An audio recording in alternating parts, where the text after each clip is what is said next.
नमस्कार फ्रेंड्स, मैं डॉक्टर अमित कुमार दुबे। आपका स्वागत है हमारे चैनल पे जिसका नाम है doctor Amit care Dubey.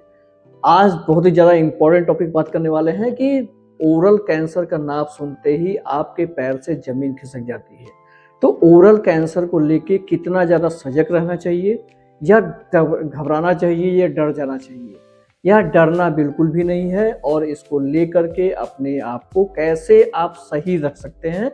Oral cancer अगर आपको हो गया है या होने वाला है और मुंह के अंदर कोई भी छोटा सा स्पॉट है तो उसको लेकर के आप बहुत ज़्यादा परेशान हो रहे हैं, बहुत ज़्यादा घबरा रहे हैं, अपने घर वालों को परेशान कर दिए हैं, तो ये सारी चीज़ें मैं आपको इस वीडियो में बताऊंगा। तो वीडियो बहुत ज़्यादा इन्फॉर्मेटिव होने वाली है। वीडियो जिनको ज़रूरत होगा उन तक जरूर से शेयर कीजिए। तो जैसे कि आपको पता होता है कि ओरल सबम्यूकस फाइब्रोसिस और ल्यूकोप्लेकिया आपके मुंह के अंदर अगर हो जाता है तो सबसे पहले तो पेशेंट बिल्कुल डर जाएगा, घबरा लेगा कि भाई मुंह के अंदर तो अब ऐसी चीज़ें हो रही हैं कि अब क्या किया जाए। मतलब अलग अलग चीज़ें हो रही हैं, अलग अलग टाइप हो रहा है और एक छोटा सा स्पॉट भी देख लिया मुंह के अंदर और उनको ये बता दिया जाए कि 5 से 6 महीने का लगेगा ट्रीटमेंट होने में, तो सबसे पहले तो यही देख करके घबरा जाएंगे कि अब तो आने वाले समय में मुझे कैंसर होने वाला है।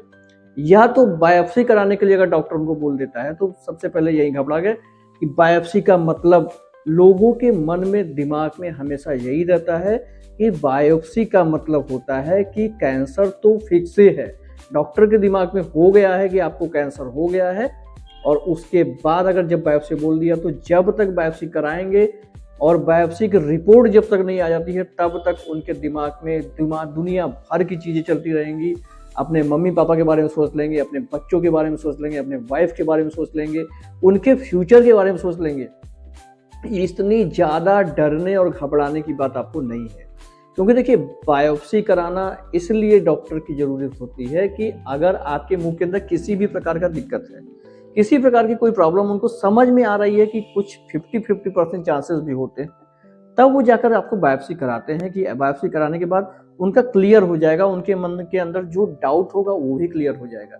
इसलिए अगर कोई आपको बोलता है कि आपके मुंह के अंदर ओरल कैंसर या ऐसी चीजें हो रही हैं, तो उसको लेकर के आप बिल्कुल अपने मन में बांध मत लीजिए कि आपको ओरल कैंसर हो ही गया है। कुछ भी नहीं होता है। ओरल कैंसर अगर आपको हुआ भी है, अगर आपके बायोप्सी रिपोर्ट में भी कैंसर निकल गया है या प्री कैंसरस लीजन या प्री कैंसरस कंडीशन है, तो उसके लिए भी दुनिया भर की चीज़ें चलती हैं, दुनिया भर का इलाज होता है। वो सब चीज़ें करके, इलाज करके आप बहुत ज़्यादा सोच करके या बहुत ज़्यादा बैठ करके आप बिल्कुल भी अपने आप को और ज़्यादा कैंसर के पास ले जाते हैं। ये मैं ऐसे ही हवा में नहीं बता रहा हूँ, इसके पीछे भी प्रूफ है और वो प्रूफ कौन कौन से हैं मैं आपको बताता हूँ। देखिए, अगर आपके मुंह के अंदर किसी प्रकार का स्पॉट है तो आप क्या करेंगे, आप उसके बारे में सोचने लगेंगे, बहुत ज़्यादा सोचेंगे। तो ओवर थिंकिंग करने से आपके दिमाग से जो एड्रेनलिन और कार्टिसोल नाम के हार्मोन का सिक्रीशन होता है, वो क्या करते हैं कि एक तो आपके गले के अंदर ग्लोबियस हिस्टेरिकस फॉर्म करेंगे, जो आपके गले में खाना अटकन अटकन सा फील होने लगेगा। दुनिया भर का टेस्ट करा लेंगे, सब कुछ करा लेंगे, लेकिन आपको मिलेगा कुछ नहीं। तो वहाँ पे भी दिक्कत कि भाई टेस्ट में तो कुछ निकल नहीं रहा है, कुछ ऐसी चीज़ें तो नहीं है जो कि कैंसर से भी बड़ी चीज़ें हैं। उसके ऊपर से आप सोचेंगे दुनिया भर की चीज़ें, पेट खराब होगा, पेट में कॉन्स्टिपेशन, गैस, एसिडिटी होगी। उसके बाद आपके मुंह के अंदर कुछ ऐसे लीजन्स होते हैं जो कि ज़्यादा सोचने से भी हो जाते हैं, ओवर थिंकिंग करने से भी हो जाते हैं। जैसे ल्यूकोप्लेकिया, आपके मुंह के अंदर ल्यूकोप्लेकिया हो गया। अब क्या है कि ल्यूकोप्लेकिया को लेकर के आप इतनी ज़्यादा सोचने लगते हैं कि ये ल्यूकोप्लेकिया बढ़ने लगता है। आप किसी प्रकार का गुटखा, तंबाकू, सुरती, सुपारी नहीं भी खा रहे हैं तो भी आपका ल्यूकोप्लेकिया बढ़ने लगेगा ओवर थिंकिंग करने से। आपको बहुत ज़्यादा सोच रहे हैं, बहुत ज़्यादा चीज़ें कर रहे हैं, तो इसमें आपका 101% ये है कि ल्यूकोप्लेकिया आपका बढ़ेगा, क्योंकि ल्यूकोप्लेकिया और इरेथ्रोप्लेकिया दोनों ही ओवर थिंकिंग करने से मुंह के अंदर होते हैं। आपको ये पता होगा कि मुंह के अंदर किसी भी प्रकार का अल्सरेशन फॉर्मेशन होता है, वो भी ओवर थिंकिंग करने से हो जाता है। तो इसलिए किसी भी प्रकार का ओवर थिंकिंग आपको नहीं करना है। सबसे ज़्यादा तो अगर आपको लग रहा है कि मुंह के अंदर किसी भी प्रकार की आपको प्री कैंसरस कंडीशन या लीजन है, तो आप अपने सबसे पहले हैबिट को छोड़िए, क्योंकि कुछ लोग ऐसे होते हैं कि हैबिट नहीं छोड़ते हैं। गुटखा, तंबाकू, सुरती, सुपारी उनका चल रहा है, उसके बाद भी वो दवा भी करते हैं और ऊपर से ओवर थिंकिंग भी करते हैं। तो लोग बोलते हैं ना कि OSMF ठीक नहीं होता है, तो वो इसीलिए नहीं ठीक होता है कि आप जो प्रॉपर आपको डॉक्टर बता रहा है कि क्या करना है, क्या नहीं करना है, कैसे रहना है, वो चीज़ें आप ध्यान ही नहीं देते हैं। आप दुनिया भर की चीज़ें, जो चीज़ें सही चीज़ आपके लिए बताई जाएगी उस पर आपका ध्यान नहीं जाता है, जो चीज़ें गलत आपको बताई जाएगी उसको आप पॉइंट आउट कर लेते हैं और उसके बारे में ही आप सोचते रहते हैं। दुनिया भर की चीज़ें आप कर लेंगे, लेकिन जो चीज़ें सही बताई जाएंगी उस पर ध्यान नहीं देते हैं, इसीलिए आपका ये ठीक नहीं होता है। एक बार जो सही वे में सही तरीके से फॉलो करके देखिए, आपका ये दुनिया की ऐसी कोई भी बीमारी नहीं है जो ठीक ना हो। बीमारी होती ही ऐसी है कि आपका शरीर उसको अपने आप अंदर से ठीक कर सकता है। तो इसलिए इतना ज़्यादा सोचने या इतना ज़्यादा घबराने की बात नहीं है। आपको सिर्फ और सिर्फ सही वे में सही तरीके से करना है।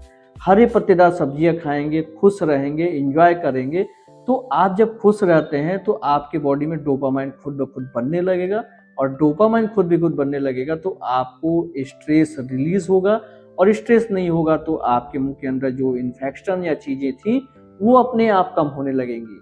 मतलब हरे पत्तेदार सब्जियां खाइए, हरे पत्तेदार फल खाइए, बहुत चीज़ें हैं दुनिया में, अच्छी अच्छी चीज़ें हैं आपको खाने के लिए, रहने के लिए।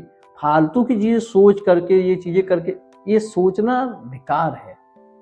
तो अगर किसी भी प्रकार की दिक्कत आपके मुंह के अंदर हो रही है, मान के चलिए ओरल कैंसर की स्टार्टिंग में ही आपको पता चल गया कि आपको ओरल कैंसर है, तो उसका ट्रीटमेंट कराइए ना। उसके बारे में सोच करके ग्रेड 1 के कैंसर को ग्रेड 3 या ग्रेड 4 का करने की क्या जरूरत है। तो सबसे ज़्यादा मैं आपको यही बताना चाहता हूँ, किसी भी चीज़ को लेकर के ओवर थिंकिंग या हाइपर थिंकिंग नहीं करना है। अगर आपके मुंह के अंदर लीजन भी है, क्योंकि कुछ लोग ऐसे होते हैं लीजन को इतना ज़्यादा सोच लेते हैं ना, मतलब आपको दवा भी दी जा रही है, आपको बताया भी जा रहा है कि कैसे रहना है, कैसे करना है, कैसे खाना है, लेकिन सोचेंगे वो अपने मन का ही, करेंगे वो अपने मन का ही, तो कैसे ठीक होंगे। तो इसलिए इतनी फालतू की चीज़ें को ना सोच करके छोटी छोटी चीज़ों पे ध्यान दीजिए, क्योंकि छोटी छोटी चीज़ों से ध्यान देने से ही आपके मुंह के अंदर की प्रॉब्लम बहुत जल्दी ठीक होगी। हमने अपने बहुत सारे पेशेंट को इसी डाइट प्लान से, इसी मेडिकेशन से और इसी एक्सरसाइज से ठीक किया है, और उनके मुंह के अंदर की बहुत सारी चीज़ों को दूर करके, उनके डाउट को दूर किया और उनको बिल्कुल भी सोचने के लिए बाध्य कर दिया है कि आपको अच्छा सोचना है, आपको बुरा नहीं सोचना है। जितना अच्छा सोचेंगे उतनी अच्छी चीज़ें आपको होंगी। आपकी जितनी थिंकिंग होती है वही चीज़ आपको मिलती है, ये याद रखिएगा। तो अगर आपको कैंसर को चाहिए, कैंसर चाहिए आपको कि आपको कैंसर हो जाए, तो आप कैंसर के बारे में सोचिए। अगर कैंसर के बारे में नहीं सोचना है, नहीं चाहिए, तो फिर उससे अगेंस्ट में सोचिए। 101% आप ठीक होंगे, क्योंकि आप दवा कर रहे हैं, हैबिट को स्टॉप करके रखे हैं, अच्छी चीज़ों को फॉलो कर रहे हैं, खुश रह रहे हैं, तो आपको 101% ठीक होना ही होना है। 500% आप ठीक हो सकते हैं। अगर आप ये जानते होंगे ना कि 1 लाख 1.5 लाख लोगों में 500,000 लोग कैंसर से ठीक हो गए। वो लोग कैसे ठीक होते हैं? वो लोग ऐसे ठीक होते हैं क्योंकि उनकी इच्छा शक्ति बहुत ज़्यादा मजबूत होती है। तो आज की वीडियो में इतना ही। आने वाली वीडियो में नए नए टॉपिक बात करेंगे, जिसके लिए हमारे चैनल को सब्सक्राइब करिए। नमस्कार, जय हिंद, जय भारत।